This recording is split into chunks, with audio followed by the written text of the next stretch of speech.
Hi, everyone. So I'm going to be presenting to you my film, Crisis in the Credit System, and also my film, Self-Capital. There were two films that I made in 2008, 2009. Crisis in the Credit System is a film I made that I scripted myself, and it was made in 2008, as I say. It's a film about a group of people who are all financial employees at a big financial firm, and they're asked to brainstorm their way and brainstorm their way out of the financial climate and get into some ideas to solve the problem. So a major investment bank runs a brainstorming role-playing session for its employees, asking them to come up with strategies for coping with a dangerous financial climate at the time. While pursuing this task, 5 individuals inadvertently role-play their way to bizarre make-believe scenarios, forming disturbing conclusions about the deeper significance of the financial crisis. Sorry, I just need to speak into this mic. Oh, okay. Have people? Sorry, I'll be speaking in mic now. Crisis in the Credit System came out in October 2008, just weeks after Lehman Brothers collapsed. And so there were a lot of responses from the media. And, some of the responses are here. But one response was interesting. It was from Charlotte Appleyard of the Huffington Post. And she was talking about one particular quote in the film, which is, one thing an investor doesn't want to know is how connected everything is. And so I decided to pick out that particular part to show you a clip. Okay, just to give us a bit of a warm-up, Ian, why don't you give us one of your roles? A private equity head. Okay. Market panic as crisis spreads. Okay. Here's your scenario. I'm a business associate of yours, and we're in the lift first thing in the morning, and I'm telling you how I've heard so-and-so has lost their job because of the crunch. And I'm complaining that no one's safe anymore.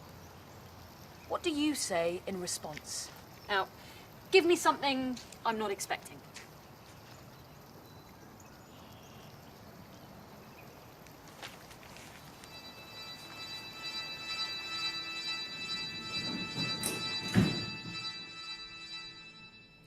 Back during the Wall Street boom before the Great Depression, everyone was superstitious. They had to be. They couldn't offset risk the way we can today. Anyway, one ritual among the investors was to visit Lady Luck, a renowned prostitute. At the height of the boom, thousands were seeing her. Lady Luck could make a man see the future. Spend the night with her and you'd be charmed. If you lost big, they said you hadn't been to see Lady Luck enough. She was obsessed with gambling and chance. She found luck and fate to turn on. Then, at the height of her popularity, she revealed she had syphilis, and that she was going insane from it. There was a good chance she'd spread it through all of Wall Street. The next morning saw a frenzy of selling. That's the real story behind the Great Depression. And the one thing an investor doesn't want to know is how connected everything is. Yeah. Okay, thank you. So the next characters in the film are also role-playing in this brainstorming session, and they're role-playing as hedge fund managers, as a finance journalist. And this is, he's playing the senior investment manager at Delphi Capital Management who reads his predictions in a trance. And so a lot of the ideas in Crisis in the Credit System are kind of like very imaginary, but playing off of the meanings of the financial crisis. So this is Crisis in the Credit System. And now I'd like to move to my film, Self-Capital. Self-Capital was made in 2009, and it was a response to the economic climate immediately after, as austerity measures began to appear. It's an episodic drama in which a personified global economy undergoes their radical therapeutic treatment for serious psychological condition arising from her recent meltdown.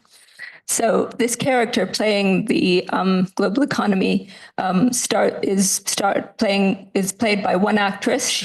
She plays every role: therapist and patient, customer and cashier. And the film is shot at the Institute of Contemporary Arts in London. So now this is the character as the therapist, and this is the character as the patient. And now I'd like to show you a clip from Self Capital. So, got it.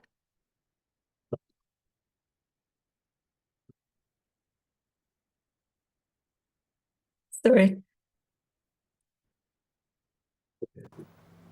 There we go.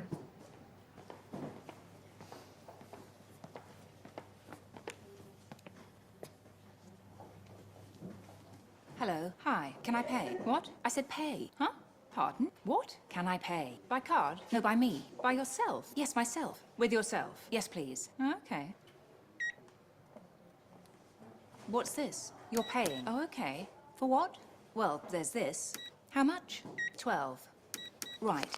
I'll get this. That's £24. Credit or debit. Here. Not bad. Oh, great. 2 magazines, 1 book. £6.75, £73.90, £12.50. Not more? Nope. How much? 12%. It's on sale. No, in parts. And this, half price. And this, half price twice. That's a whole, in 2 halves. Half twice. That's the price.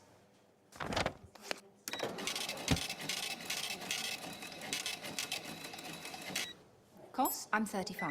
That's a very good price. Is it fair? You can charge it. I'd be smart to. You're right. Your deposit. You own it. Yours. Mine. Give it back. It's not yours. Yes, it is. Take it then. Don't you want it? Yes, then it's mine. Since when? Since now. What is it? Property. Yours. Exactly. What does it say? Ask it. I will. What does it say? Ask it. I did. It says thank you. Thank you? It says eat me. It says spend me. It says it's angry. It's still thinking. Feels rejected and unattractive. I love it. You should tell it. It's my favorite. It's my last one. It's the best one. It misses you. Hold it. I love it, don't you? Yes, I do.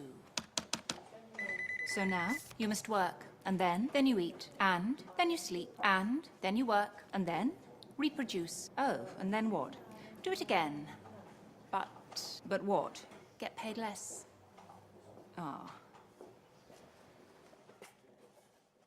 And that is the end of my talk. Thank you very much.